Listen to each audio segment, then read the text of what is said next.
Vous avez déjà mis un peu d'argent de côté sur vos livrets sans jamais oser aller plus loin par peur ou par manque de connaissances. Résultat, cet argent ne travaille pas et vous perdez en pouvoir d'achat. Aujourd'hui, je vous montre 5 façons différentes d'investir 1000 € avec des exemples concrets pour que vous puissiez passer à l'action dès la fin de la vidéo. Petit rappel quand même avant de commencer, quand on épargne, on met de l'argent de côté pour faire face à un imprévu. En général, on conseille de garder entre 3 et 6 mois de dépenses disponibles, donc par exemple sur des livrets, avant de commencer à investir. Et une fois qu'on a constitué cette épargne dite de précaution, on peut avoir envie d'aller un peu plus loin et d'essayer de booster notre performance parce que clairement celle de nos livrets n'est pas très intéressante. Et c'est là que l'investissement entre en jeu. On accepte de prendre un certain risque pour viser une meilleure performance. Comme d'habitude, je rappelle évidemment qu'investir comporte des risques et notamment celui de perte en capital. Tout ce que je vous présente sur cette chaîne et dans cette vidéo ne constitue pas du conseil en investissement, donc je vous invite vraiment à garder votre esprit critique et à faire vos propres recherches. Pensez également à consulter toutes les sources en description de la vidéo.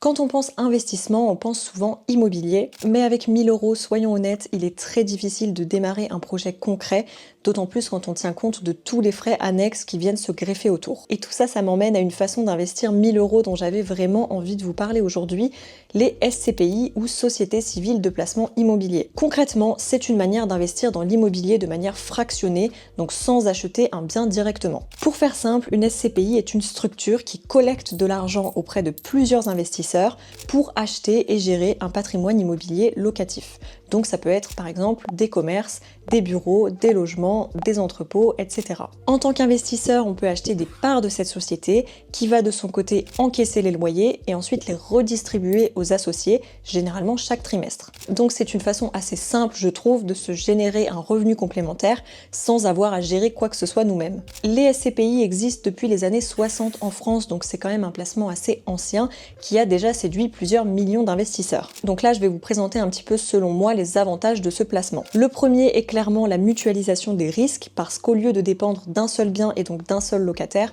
on s'expose à un ensemble de biens. Le deuxième avantage, c'est qu'en faisant ça, on diversifie notre patrimoine dans l'immobilier de manière complètement passive, ce qui est impossible dans l'immobilier classique puisque clairement ça demande une gestion active. Des SCPI, il en existe plein dans des secteurs et dans des pays différents qui n'ont pas les mêmes ambitions, mais dans tous les cas, on reste ici sur un investissement immobilier, donc préférentiellement à envisager sur le long terme. Et bien entendu, notre capital n'est pas garanti et il faut garder en tête que la revente de nos parts peut prendre un certain temps. Le rendement potentiel est quand même, selon moi, assez attractif, même si c'est très compliqué de faire de généralité ici, parce que forcément ça va dépendre de la SCPI choisie. En moyenne, on peut espérer un rendement brut annuel compris entre 4 et 7%. Mais il faut aussi se rappeler que la gestion des biens par la société représente quand même un certain coût qu'il faut du coup prendre en compte dans notre calcul de rendement net. Encore une fois, c'est très variable en fonction de la SCPI et je peux pas vraiment vous donner d'ordre de grandeur ici. Donc voilà, je vous invite vraiment à faire vos recherches sur toutes les SCPI disponibles, à comparer les frais, comparer les performances. J'ai pas vraiment d'exemple de SCPI à vous donner parce que je n'ai pas réalisé moi-même ce placement jusqu'à présent, mais c'est quelque chose que j'envisage de faire très prochainement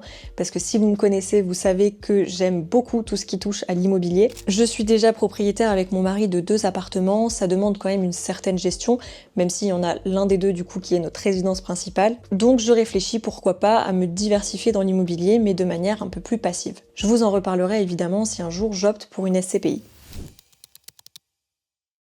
On a parlé d'immobilier, mais quand on pense investissement, on pense aussi à la bourse. Alors une autre façon d'investir 1000 € dont j'avais envie de vous parler aujourd'hui, c'est l'investissement sur ETF. C'est, je pense, l'une des façons les plus simples aujourd'hui d'investir en bourse. Un ETF, si on traduit en français, c'est un fonds négocié en bourse, donc concrètement, c'est un panier d'actions qu'on peut acheter ou vendre sur le marché. Le but de cet investissement est de répliquer la performance d'un indice boursier en achetant plusieurs entreprises d'un seul coup. L'un des indices les plus connus et dont je vous parle souvent est le S&P 500 qui suit la performance des 500 plus grandes entreprises des États-Unis. En France, on a par exemple le CAC 40. Si on achète une part d'un ETF qui suit le CAC 40, on investit en réalité dans les 40 plus grosses entreprises françaises cotées en bourse, comme L'Oréal, LVMH ou Airbus, sans devoir les acheter une par une. Et si par exemple l'indice CAC 40 venait à augmenter de 5% dans l'année, alors notre investissement augmenterait lui aussi de 5%, mais vous l'avez compris, ça marche aussi dans l'autre sens. D'ailleurs, si vous voulez en savoir plus sur les ETF, je vous invite à regarder ces 2 vidéos sur ma chaîne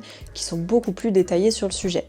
Alors pourquoi opter pour cet investissement? Il y a plusieurs avantages qui sont à souligner selon moi. Le premier et le plus évident, c'est que c'est un investissement complètement passif.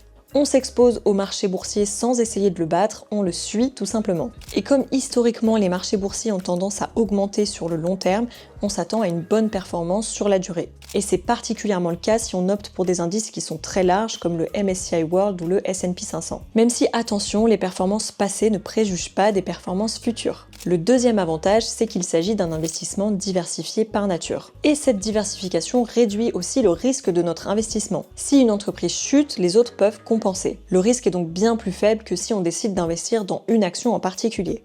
Le troisième avantage qu'on peut souligner concerne les faibles frais, puisque les ETF sont gérés par des sociétés de gestion, donc les frais sont souvent 10 à 20 fois plus bas que lorsque les fonds sont gérés activement, par exemple par un conseiller. Et on le sait, les frais sont clairement ce qui peut nuire à notre rendement sur le long terme. Et le dernier avantage, c'est qu'on peut facilement acheter ou revendre un ETF puisqu'il se négocie en bourse comme une action. En gros, on peut l'acheter ou le revendre à n'importe quel moment de la journée tant que les marchés sont ouverts. Alors il y a énormément d'ETF sur le marché qui suivent des indices reflétant différents pays, marchés ou secteurs. Et donc en fonction de nos objectifs et de nos convictions, on peut choisir celui ou ceux qui nous correspondent le mieux. Sachant que chaque ETF a bien sûr un prix d'achat différent.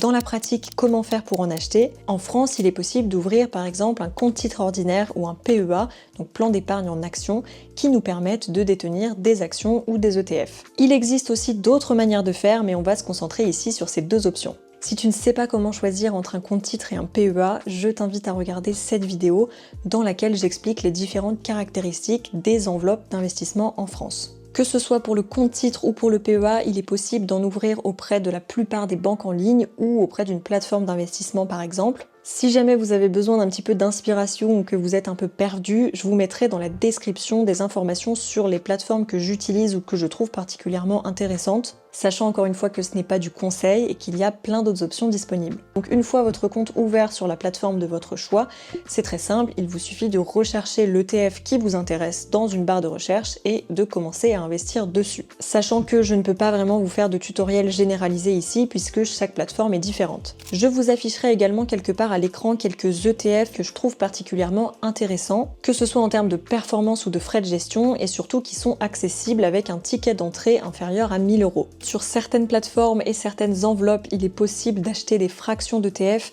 donc ça peut être une option intéressante si par exemple vous avez un petit budget pour commencer.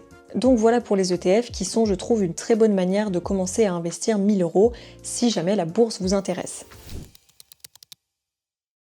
On va changer de catégorie d'actifs maintenant avec une autre option pour investir 1000 € qui est l'or physique. Personnellement, c'est un placement que j'envisage très prochainement de faire pour diversifier mon patrimoine. Pour la plupart des investisseurs, l'or est considéré comme une valeur refuge contre les crises économiques et politiques. Pour vous donner une idée, en novembre 2024, le prix de l'or au kilo était d'environ 80 000 € et aujourd'hui, en novembre 2025, il est approximativement de 116 000 €, soit une augmentation de près de 50% sur cette période, surperformant ainsi la majorité des ETF. À nuancer quand même parce qu'il s'agit clairement de la meilleure année de l'or depuis 1979. Donc la question qu'on peut légitimement se poser, c'est est-ce qu'il s'agit d'une tendance durable ou d'une espèce de bulle spéculative? Si ça vous intéresse, n'hésitez pas à me le dire en commentaire et on pourra en reparler dans une vidéo dédiée, donc pensez à vous abonner. En tout cas pour certains, il est clair que l'or continuera de croître dans les prochaines années pour plusieurs raisons. La première, c'est que la production de l'or montre des signes d'essoufflement ces dernières années. Les nouvelles mines deviennent de plus en plus rares et coûteuses à exploiter, alors même que la demande reste élevée, surtout dans des secteurs comme l'industrie et la technologie. Ensuite, il faut savoir que l'or n'est pas une monnaie comme l'euro ou le dollar, donc il ne peut pas vraiment être dévalué par une décision politique, même si son prix peut varier en fonction de la force des devises dans laquelle il s'exprime. Un autre avantage de l'or qui est souvent mis en avant, c'est qu'il s'agit d'un actif tangible. C'est un bien réel, donc il n'y a pas de risque associé à une banque ou à une plateforme d'investissement. Et enfin, on a observé historiquement qu'en cas de crise financière, l'or a tendance à s'apprécier quand tout le reste chute, car beaucoup d'investisseurs fuient les actifs risqués durant ces périodes et recherchent plutôt des valeurs liquides. En France, si on veut détenir de l'or physique, il existe plusieurs options. Il est possible d'acheter des barres d'or ou des lingots de différentes tailles, donc 1 kg, 500 g, 100 g ou même 10 g. Mais attention à bien distinguer l'or de nos bijoux de l'or d'investissement. La principale différence, c'est que l'or d'investissement est pur à 99,9% et c'est ce standard-là qui est reconnu à l'échelle l'échelle mondiale. Et vous avez aussi la possibilité d'investir dans des pièces d'or, comme par exemple les 20 francs Napoléon ou les 20 francs suisses. Ces pièces ont l'avantage d'être plus faciles à revendre que les lingots parce qu'elles sont souvent très recherchées. Et côté fiscalité, bonne nouvelle puisque pour le moment, dans l'Union européenne, l'achat d'or d'investissement est exonéré de TVA sous certaines conditions, et notamment des conditions de pureté. Pour s'en procurer, il existe par exemple des sites comme Achat Or et Argent ou Gold Avenue, et certains vendeurs proposent même de stocker votre or dans des chambres fortes sécurisées. Mais vous pouvez aussi tout à fait le garder chez vous ou dans un coffre-fort si vous souhaitez le gérer vous-même. Maintenant, que se passe-t-il si on souhaite revendre notre or? Il faut quand même savoir que toutes les bijouteries ne rachètent pas ce type d'or. En général, on passe par des comptoirs spécialisés dans les métaux précieux ou tout simplement par le fournisseur chez qui on a acheté. Et à la revente, il existe une taxe sur les métaux précieux de 11,5% qui s'applique dans certains cas. Si ça vous intéresse, je vous mettrai des informations dans la description. Et pour ceux qui aiment l'idée d'investir dans l'or mais qui ne sont pas tout à fait à l'aise avec l'idée d'en détenir physiquement, sachez qu'il existe une alternative, les ETF et notamment l'ETF Physical Gold. Concrètement, c'est un ETF qui réplique le cours de l'or et dont les parts sont adossées à de l'or réel stocké en coffre par l'émetteur de l'ETF. Chaque part correspond donc à une petite fraction de lingot, mais vous n'avez rien à manipuler vous-même. On achète ces parts comme pour des actions ou des ETF classiques, donc par exemple depuis un compte titre, mais attention parce que ce genre d'ETF n'est pas éligible au PEA. Je vous cache pas que c'est très difficile de tout aborder en restant clair et synthétique, donc je pense aussi vous faire une vidéo sur l'or et les métaux précieux parce que c'est un sujet qui m'intéresse particulièrement. N'hésitez pas à me poser toutes vos questions à ce sujet en commentaire. On change d'univers et on passe maintenant à une autre façon d'investir 1000 € dont j'avais envie de vous parler, et il s'agit des obligations. Pour vous expliquer rapidement ce que c'est, une obligation, c'est un peu comme un prêt qu'on fait à une entreprise ou à un gouvernement, et c'est aussi un titre financier donc qui peut être échangé sur le marché boursier. Lorsqu'on souscrit à une obligation, on prête de l'argent à un émetteur qui s'engage à nous le rembourser selon une date définie à l'avance et à nous verser des intérêts réguliers qu'on appelle des coupons. C'est un moyen pour les institutions privées et publiques de financer leurs projets sur le moyen long terme. Contrairement aux actions, le risque encouru est généralement plus faible, notamment pour des obligations de grandes entreprises ou des obligations d'État. Et c'est d'ailleurs aussi pour ça que, en général, on aime les associer avec des actions ou des ETF pour réduire le risque. La plupart du temps, l'échéance des obligations est de quelques années, approximativement 5 à 10 ans, même si ça peut être plus ou moins en fonction de l'émetteur. En termes de performance, là encore, c'est très variable en fonction de l'obligation et du risque encouru, mais en général, ça n'excède pas les 5 à 7% de rendement brut annuel pour des obligations de bonne qualité. Investir dans des obligations présente quand même plusieurs avantages dont j'avais envie de vous parler. D'abord, elles nous permettent de percevoir un revenu régulier, donc souvent annuel, ce qui peut être intéressant si on recherche un revenu complémentaire. Ensuite, elles apportent une certaine sécurité et une diversification à un portefeuille qui est déjà exposé au marché boursier. Elles sont moins sensibles aux fluctuations de marché que les actions, même si attention, il y a quand même un risque de perte en capital, notamment si l'émetteur fait défaut. En plus de ça, et c'est plutôt intéressant je trouve, on a constaté historiquement une corrélation négative entre les actions et les obligations. C'est-à-dire que quand le cours des actions monte, celui des obligations baisse et inversement. En période de crise notamment, les investisseurs ont tendance à éviter les actions et à plutôt s'orienter vers des obligations d'État pour sécuriser leurs investissements. Pour un portefeuille équilibré entre stabilité et performance, on recommande souvent une répartition de 60% actions ETF, 40% obligations. Et c'est d'autant plus intéressant de considérer les obligations quand on se rapproche de la retraite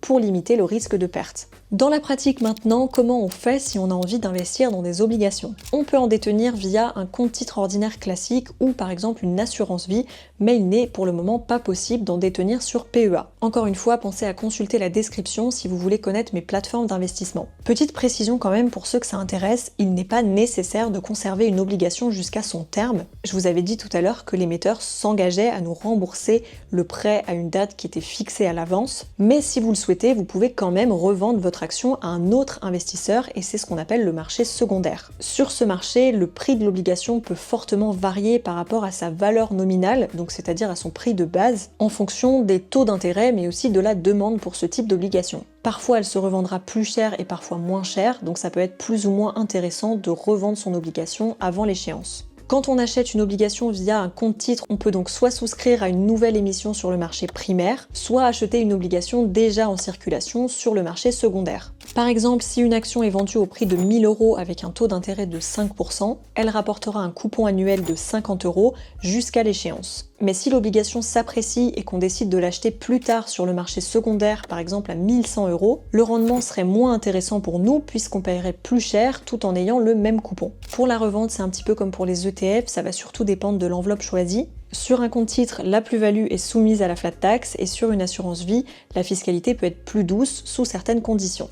Voilà ce que j'avais à vous dire par rapport aux obligations. Sachez qu'avec 1000 €, il est possible d'acheter une ou plusieurs obligations en fonction de ce qui vous intéresse. Je n'ai pas spécifiquement de recommandations à vous faire ici, tout simplement parce que je n'ai pas encore opté pour ce type d'investissement. La raison à ça, c'est que pour le moment en bourse, je me sens prête à accepter un risque un peu plus élevé et donc je ne mise que sur des actions ou des ETF. Mais voilà, ça changera potentiellement d'ici quelques années et si c'est le cas, je vous en parlerai.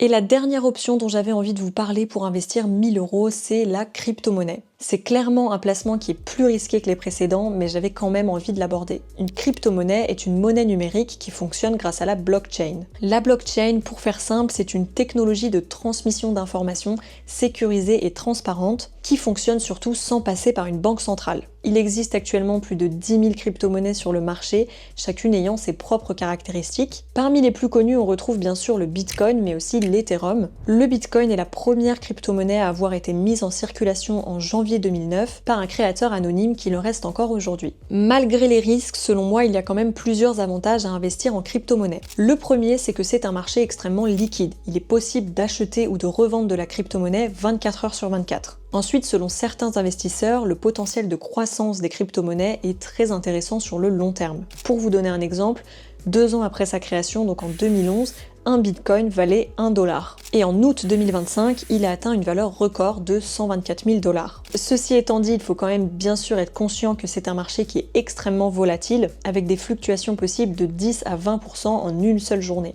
Ce qu'il faut aussi savoir, c'est que les crypto-monnaies sont plafonnées en nombre d'actifs. Donc la quantité de crypto-monnaies en circulation ne peut pas vraiment devenir incontrôlable. Et donc quelque part, c'est ce qui protège ce marché de l'inflation traditionnelle qu'on connaît avec les monnaies classiques. Je tiens quand même à insister sur le fait que pour moi, investir en crypto-monnaie demande quand même beaucoup de temps et de recherche pour bien comprendre comment ça fonctionne et tout ce qui est impliqué derrière. Je pense qu'il faut vraiment éviter d'investir dans quelque chose qu'on ne comprend pas, mais voilà, encore une fois, ça reste mon avis. Une des choses à savoir par exemple, et que j'ai découvert après, c'est que le Bitcoin est connu pour être cyclique, avec des phases où son prix augmente fortement pendant 12 à 18 mois qu'on va appeler bull market, et des phases de correction ou de chute des prix qu'on appelle bear market. Et ces cycles dureraient environ 4 ans, mais comme pour tous les investissements, la performance passée du Bitcoin ne garantit pas sa performance future, même si c'est quand même quelque chose qui peut être intéressant, je trouve, à analyser si on a envie de mettre en place une réelle stratégie sur le Bitcoin. Pour investir, il existe plusieurs plateformes qui sont sécurisées et dédiées à ça, comme par exemple Coinbase, Kraken ou Binance. Et pour stocker nos crypto-monnaies, il faut détenir ce qu'on appelle un portefeuille ou un wallet,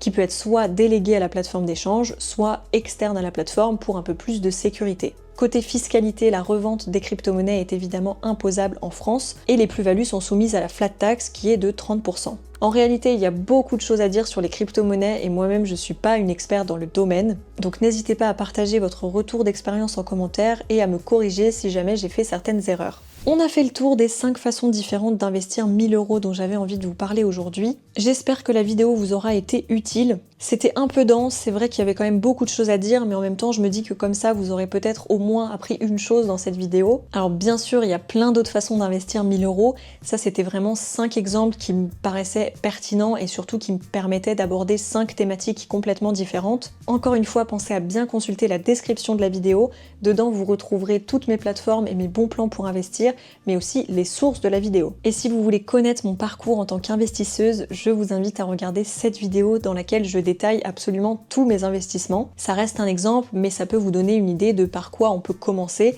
et des performances qu'il est possible d'avoir. C'est tout pour aujourd'hui, n'hésitez pas à vous abonner et à liker la vidéo si mon contenu vous intéresse, et moi je vous dis à très vite.